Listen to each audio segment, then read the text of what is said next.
ইয়া আইয়ুহাল্লাযীনা আমানুত্তাকুল্লাহ, হে ঈমানদারেরা তোমরা আল্লাহকে ভয় করো, হাক্কা তুকাতি, যেভাবে আল্লাহকে ভয় করা উচিত। ওয়ালা তামুতুন্না ইল্লা আনতুম মুসলিমুন, খবরদার তোমরা মুসলমান না হয়ে মৃত্যুবরণ করো না। আল্লাহ কি বলছেন? ভয় করো। রোজা দিলেন কেন? ভয় করো মানে কি? রোজা আছি আমি, আমার ফ্রিজের ভিতরে খাবার আছে, আমি কি খাবো দিনে? আমার সুন্দরী স্ত্রী আছে, আমি কি স্ত্রীর কাছে দিনের বেলা যাব? যাচ্ছি না, কারণ আল্লাহর ভয়।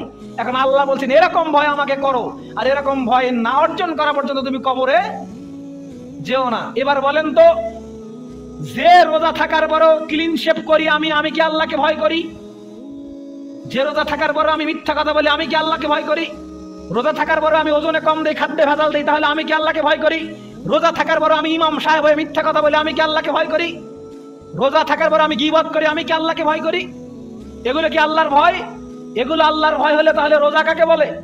এগুলো আল্লাহর ভয় হলে রোজা কাকে বলে? এগুলো আল্লাহর ভয় নয়। আল্লাহর ভয় তখনই হবে যখন মানুষজন যাবতীয় অশ্লীলতা, বেহায়াপনা, ফাহিশা, মুনকার এগুলোকে বর্জন করতে পারবে। এগুলোকে আমরা বর্জন করতে পেরেছি?